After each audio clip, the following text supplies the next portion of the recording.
So I think Ayn Rand's ideas are crucial to any effort to shrink government and ultimately bring it to what I believe is its appropriate size. I mean, Ayn Rand believed that some government was necessary for the function of protecting individual rights, a police, a military, and a judicial system. But what she identifies is that the crucial issue that we are fighting is not so much an economic issue. It's not even a political issue. Economics and politics are derivative sciences, and they're really derivative from a philosophy, a moral code, an ethical system. And that the ethical system that most people have today, that most people hold, is an ethical system consistent with statism, consistent with big government and socialism. And what anybody who cares about liberty, who cares about freedom, who cares about individual freedom, needs to fight for is a new morality, a new ethical code, a new philosophy, a philosophy of individualism, an ethical code that advocates for man as an end in itself and human happiness as the moral purpose of life.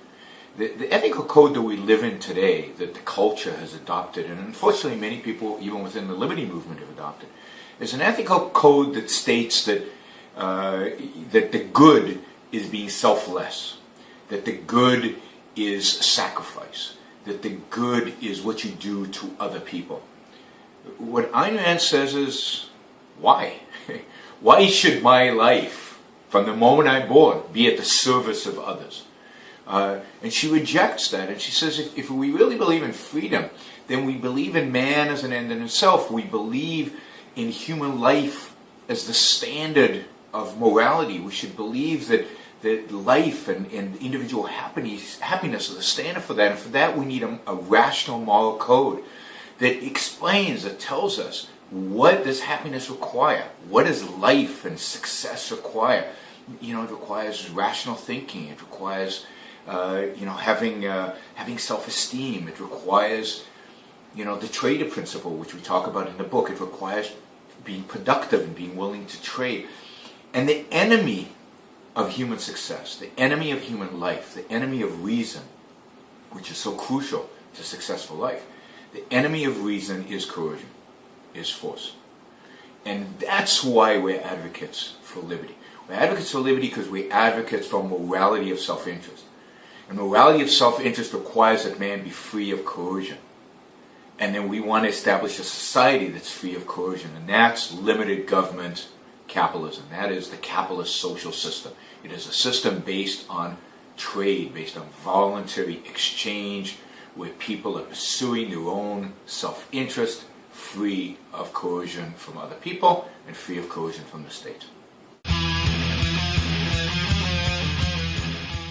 If her argument would be that in a culture that believes that the purpose of one's life is service to others, is being selfless, is sharing, is doing for others, then socialism and big government are the ideal social systems, because you can't fight big government in a culture if those are the culture's belief. Because what they say is, look, you're too selfish, you're not helping your fellow man enough, and I, the government, am just going to help you be a better person.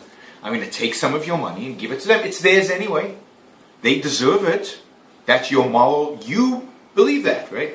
And that's why you see in America, for example, you see, people think that in America the rich vote Republican and the poor vote Democratic. That's just not true.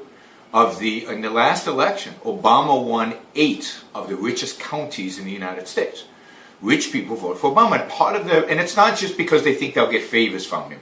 In Silicon Valley, for example, they don't think they're going to get. It's not only cronyism, although cronyism plays some role. It's also the fact that rich people feel guilty, and they think government needs to be there to prevent them from being too self-interested, and to help the poor, and to help educate people, and to build roads, and to do all these things. But it's their moral guilt that is motivating them. Rand is rejecting that. What she wants is complete cultural change, where people abandon this morality of altruism, this morality of sacrifice, this morality of selflessness, and adopt a self-interested morality, a morality of self-esteem, where they value their own life, and they say, if I want to help that person, it's not my moral duty. I don't have to help them, but if I choose to help them, I will help them. Government, stay out of this. Well, the idea is here is what we need is a revolution. This slow change without questioning the fundamental beliefs is just not gonna get us anywhere. What we need is a revolution in people's thinking. We need a moral, ethical revolution. We need to reject the old and bring in the new, and the new here is the morality, the ethical code of rational self-interest, Ayn Rand's ethical code.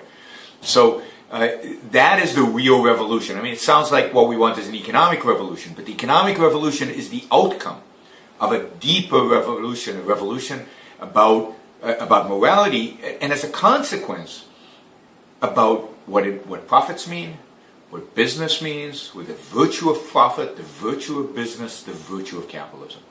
But to start, you need that complete change culturally in the way we approach what is the good, what is right, and what is evil, what is bad.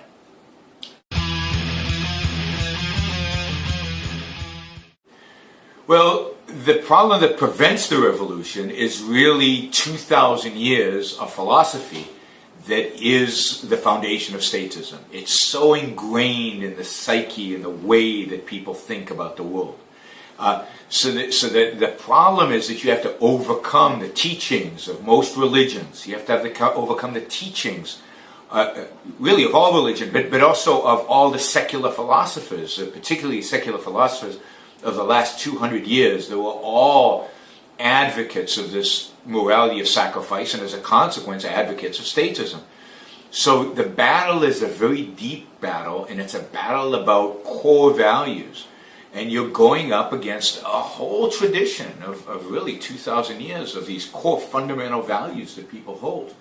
And you're saying you got to scrap them, and you got to take something new that they've been taught is evil and bad.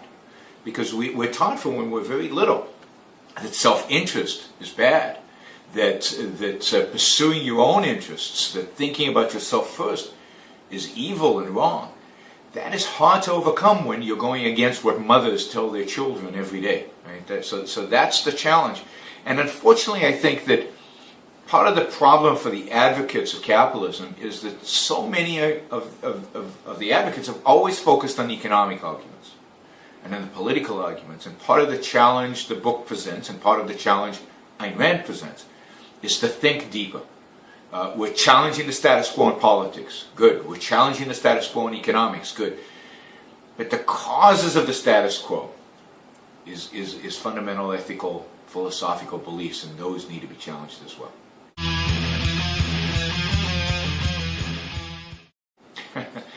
The solution is education. The solution is getting the word out there. The solution is getting people to read books. But the solution is really young people.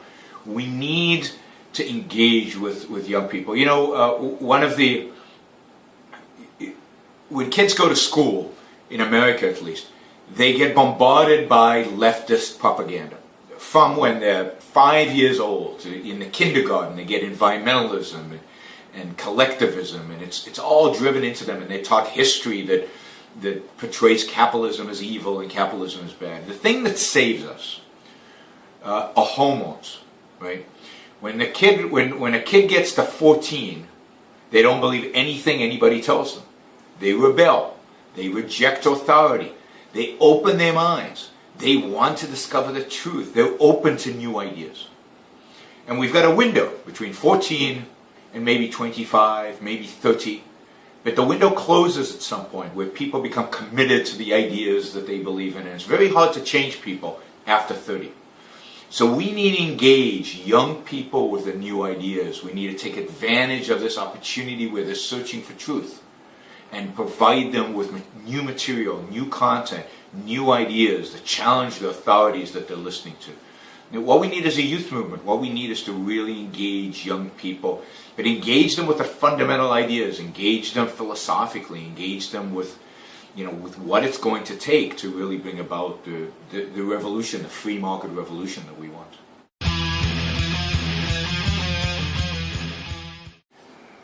I think all of it, I think we are living in a good moment because I think people are frustrated.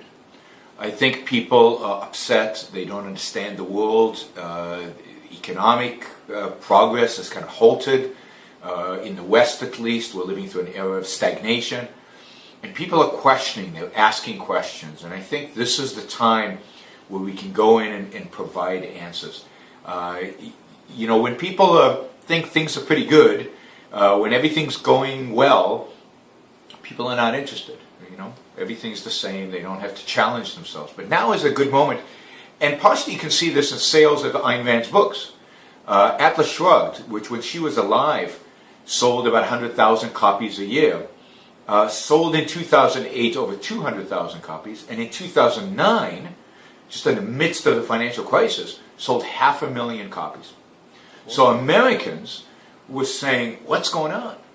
We want answers. And maybe they remembered a book that they read in college, or maybe a friend told them about this book that has answers. And they went and they picked up this book. And if you look at the Tea Party movement in the United States, very much inspired by Ayn Rand's books, and looking for Atlas Shrugged for answers.